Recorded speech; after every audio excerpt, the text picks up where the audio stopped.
My name is Alexander Mitchell, though most people just call me Alex.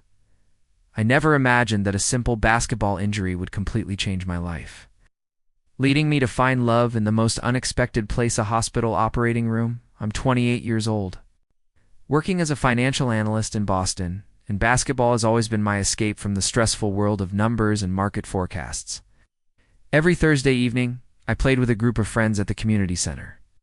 That particular October evening began like any other, but it ended in a way I never expected. The game was intense, and in my determination to block a shot, I landed awkwardly on my right knee. The pain was instant and overwhelming. My friends rushed to help, but I couldn't put any weight on my leg. Within an hour, I was in the emergency room at Massachusetts General Hospital. After scans and exams, the verdict wasn't good, a complete tear of my anterior cruciate ligament, requiring surgery. That's when I first met Dr. Christopher Bennett, the orthopedic surgeon who would change everything for me. He walked into the room with a calm confidence, his navy scrubs matching the deep blue of his eyes. Around 35, he had that perfect blend of youth and experience that immediately put me at ease. His brown hair was slightly tousled, as though he'd been running his hand through it while studying charts. "Mr. Mitchell," he said, extending a hand. His grip was firm yet gentle. "I'm Dr. Bennett, but please call me Chris. I'll be handling your surgery. I've reviewed your scans." As he explained the procedure, I found myself paying more attention to the curve of his smile than the medical details. His presence was magnetic, professional, yet warm, authoritative, yet kind. "Any questions?" he asked, pulling me back to reality. "How long until I can play basketball again?" I managed, ignoring the flutter in my chest. When he smiled, "With proper rehab, usually 6 to 9 months, he replied. "Don't worry, we'll get you back on the court. Used to play in college myself." That casual detail sparked a conversation about our favorite teams, making me forget about my injury for a while. When a nurse reminded him of his next patient, he seemed almost reluctant to leave. "I'll see you next week for your pre-op consultation," he said as he stood. "Try to rest the knee and call if you have concerns. My direct number is on the card." After he left, I stared at that business card longer than I should have, tracing the embossed letters with my thumb. I told myself it was natural to feel drawn to someone so competent and caring. But that night, lying in bed with an ice pack strapped to my knee, I couldn't stop thinking about Dr. Christopher Bennett, the gentleness of his hands, the way his eyes crinkled when he smiled, how he'd listened so intently to my worries. The week before my pre-op consultation passed with a mix of nerves about the surgery and anticipation about seeing him again. I kept telling myself these feelings were out of place. He was my surgeon, after all. But every time I looked at that card or got a follow-up call from his office, my heart would race. When the day finally came, his office felt so different from the sterile exam room where we'd first met. It was warm, almost personal, with framed degrees hanging proudly on the walls. Alongside the framed degrees were photographs of hiking expeditions and mountain climbs. "Alex," he greeted me warmly, gesturing for me to sit. "How's the knee?" "Still painful," I admitted, "but the ice and elevation help." He nodded and pulled his chair closer, examining my knee with practiced care. His fingers were cool against my skin as he tested the joint's movement, and each touch sent a shiver through me that had nothing to do with pain. "The swelling has gone down nicely," said, his face close to mine as he helped me sit upright. "We should be good to proceed with surgery next week." As he explained the procedure in detail, I caught things I hadn't noticed before: the faint stubble on his jaw, the small scar above his right eyebrow, the way he unconsciously bit his lip when concentrating.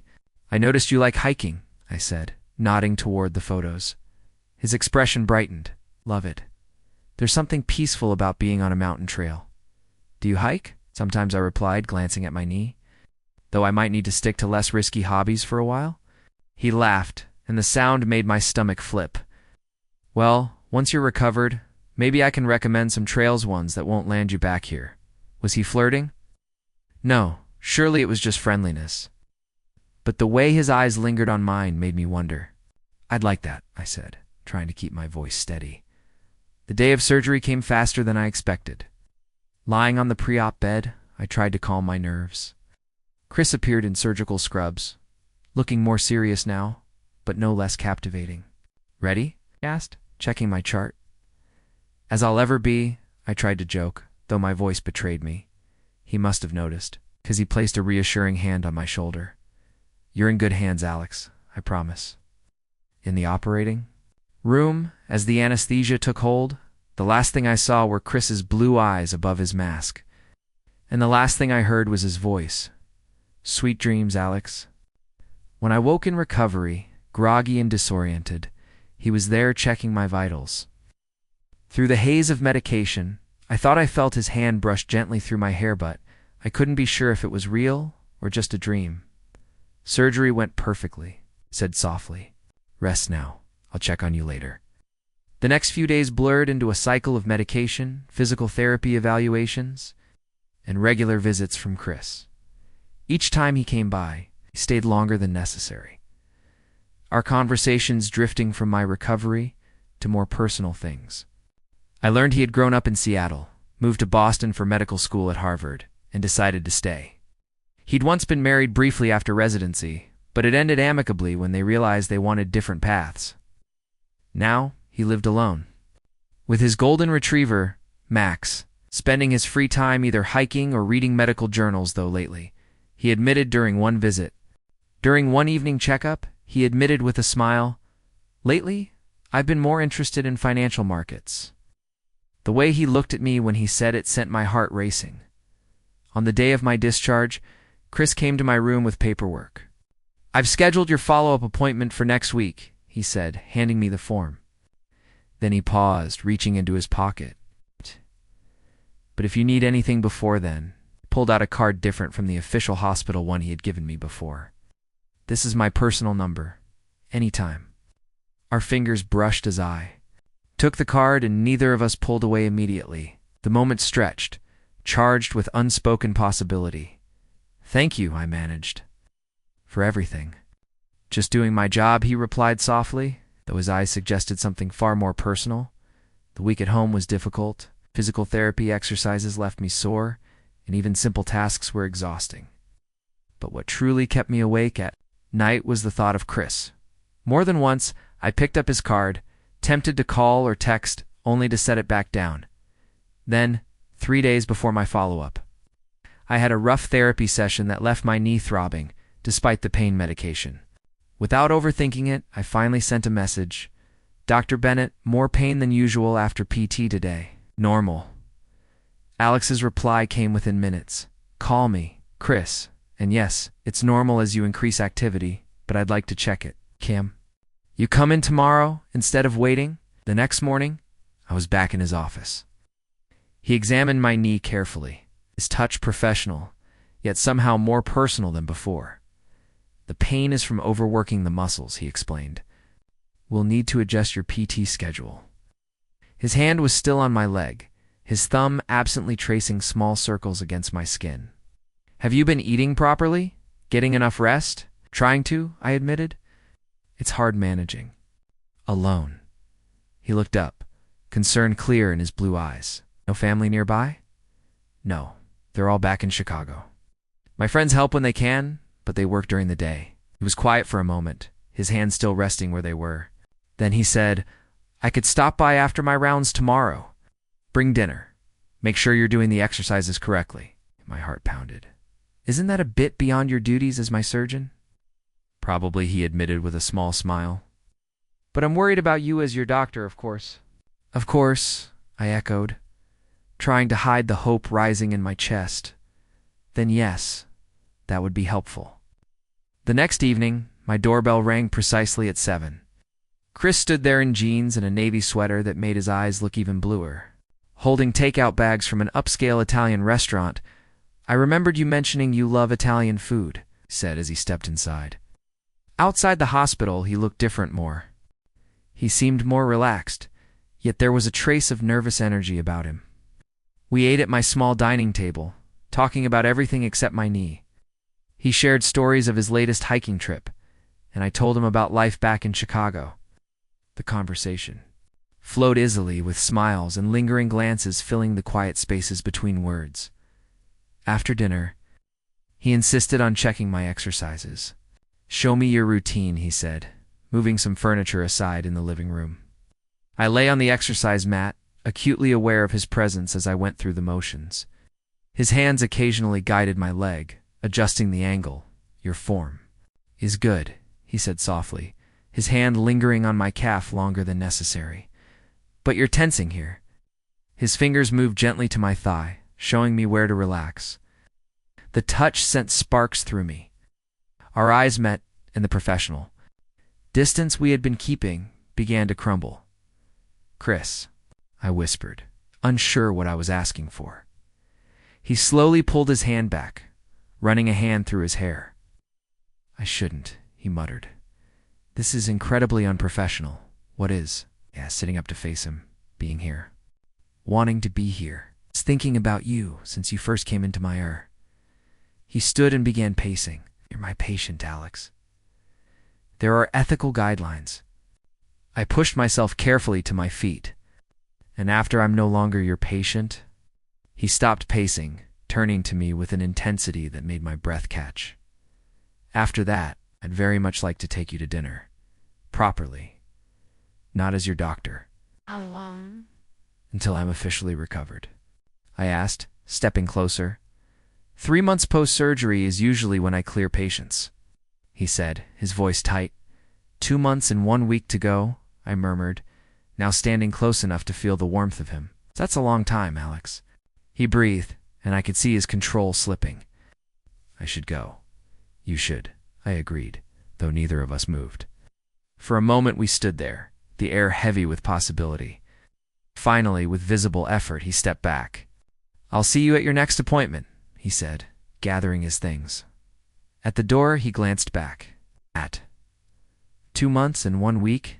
After he left, I sat on my couch for a long time, replaying every moment, the look in his eyes, the feel of his touch, the promise in his words.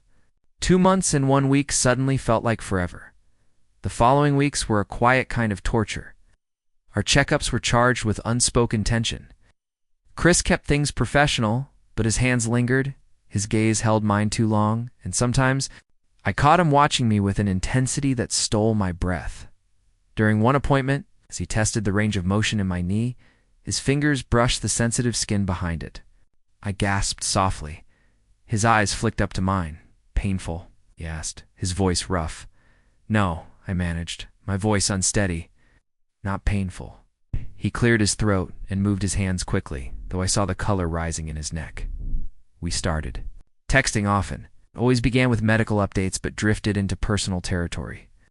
Late one night, after a long exchange about our favorite books, he wrote, 1 month and 2 weeks left. Not that I'm counting. Smiling at my phone, I typed, back, definitely not counting. Therapy was moving steadily forward, and I was regaining strength with each passing day. Chris had referred me to a therapist named David, who also worked at the hospital. Dr. Bennett often mentions you, David said casually one session. Seems very invested in how well you're doing. I tried to keep my expression neutral. It's just a dedicated doctor, I replied. David only gave me a knowing smile, but let it go. One rainy afternoon, about a month before my planned discharge, I was leaving the hospital after PT when I nearly collided with Chris in the parking lot. My crutches slipped on the wet ground, and he caught me before I could fall. Careful, he said softly, his arms around me. For a moment we stayed that way, my back pressed to his chest, his breath warm near my ear. Thanks, I whispered as I steadied myself. Alex, he began, then stopped. You shouldn't drive in this weather. Let me take you home. I knew I should refuse, but instead, I followed him to his sleek black Audi, which suited him perfectly. The drive was quiet, filled only with rain and the rhythm of wipers. At a red light, I noticed him watching me, his gaze intense. 1 month, he murmured. 5 days, I answered. He smiled faintly, but it looked strained. This is harder than I thought. Waiting, keeping distance, when all I trailed off as the light turned green. At my apartment, he insisted on walking me to my door, umbrella tilted over both of us. In the narrow shelter of the entryway, we stood far too close for doctor and patient, yet not nearly close enough for what we wanted. Thanks for the ride, I said, not reaching for my keys. Alex, he breathed, my name almost a groan. I should go. Should, I agreed. But this time he lingered. His free hand brushed my cheek so lightly it felt imagined. Then he stepped back and walked away into the rain. The last month of recovery felt endless. Every encounter with Chris carried tension, every word edged with restraint. We both knew the invisible line between us was near, and that knowledge made each moment sharper. During my second-to-last session, Chris was checking my knee when his phone buzzed. He glanced at it, then smiled. "What is it?" I asked. "An invitation?" "To speak at a conference," he said, eyes flicking to mine. "Chicago." My heart skipped. "Chicago." "Yes, I might stay a few days longer. Maybe you could show me your hometown. By then, you'll be a former patient." The way he said it sent chills through me. "I'd like that," I whispered too. Weeks later, at my final checkup, Chris was unusually quiet as he examined my knee. His touch was professional, but the tension in him was unmistakable. At last he stepped back, removing his gloves. "Your recovery's better than expected. The knee is stable, mobility excellent. You're ready for normal activity." "So, I'm discharged?" I asked, pulse quickening. He picked up a form, pen hovering. "Once I sign this, you're no longer my patient." The air felt heavy. Slowly he signed and looked up, his blue eyes darker than I'd seen. "Dinner tonight?" "Yes," I breathed. "7," he said firmly. I spent hours preparing, changing outfits before settling on a blue shirt and dark jeans. Okay. At exactly 7, the bell rang. Chris stood there in a charcoal suit, holding a bouquet of white roses. "These are for you," he said softly. "I've wanted to bring you flowers since that first day." Our fingers brushed as I accepted them. "They're beautiful. Come in while I put them in water." He followed me to the kitchen, watching as I placed them in a vase. When I turned, he was closer than expected. "Alex," he whispered, reaching to touch my face. "I've been waiting for this." Then he kissed me, and everything else disappeared his. Lips insistent yet tender, his hands cradling me as if I was something precious. I clutched his suit tightly. I tugged his jacket, pulling him closer, pouring months of waiting into the kiss.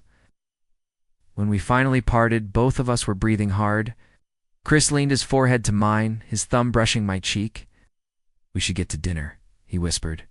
Though he didn't move away, I agreed, sliding my hands around his neck instead. He kissed me again, deeper this time, easing me back against the counter. My fingers threaded through his hair as his hands slipped to my waist, drawing us tightly together. "Maybe we should order in," Chris suggested between kisses, his voice rough. I laughed softly. "And what about our official first date? We've practically been dating for months," he replied, pulling back just enough to meet my eyes. Every conversation, every message, every moment, I spent thinking of you instead of my other patients. "Very unprofessional, Dr. Bennett," I teased, running my fingers through his hair.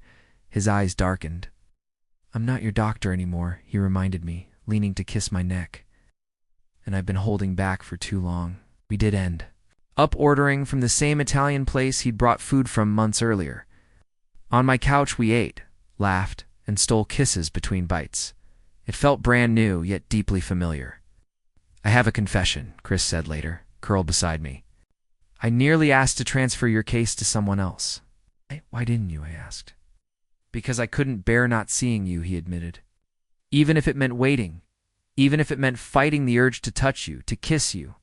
He proved his point with a soft kiss. It was worth it. "I've got a confession too," I smiled. "I may have booked a few unnecessary checkups just to see you," he laughed. I knew. I approved them all.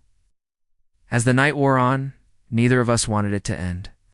When Chris finally stood, pulling me up with him, he held me close. "Come to Chicago with me," he said suddenly. "It's not just as a guide, though I'd love that, but as my partner. I want you beside me, introduced to my world as more than a former patient." "Are you sure?" people question. "I don't care," he said firmly. "We waited. We did it right. Even if we hadn't to be worth any cost." He kissed me gently. 2 months later, we walked hand in hand into the Chicago Medical Conference. Chris gave a brilliant talk. then introduced me proudly to his colleagues. No one blinked at our story. Many had their own tales of love found in unexpected ways. That evening, strolling along Lake Michigan, Chris stopped and turned to me. "You know," he said, "that day in the ER with your injury, I thought it was just another ordinary shift. I didn't realize I was about to meet the person who'd change everything." "Getting sentimental, Dr. Bennett?" I teased. "Always," he smiled, pulling me close. "And I plan to be sentimental about you for a very long time." We kissed beneath the Chicago stars. I realized some of the most beautiful stories begin in the most surprising places, even in a hospital. On what feels like just another ordinary day.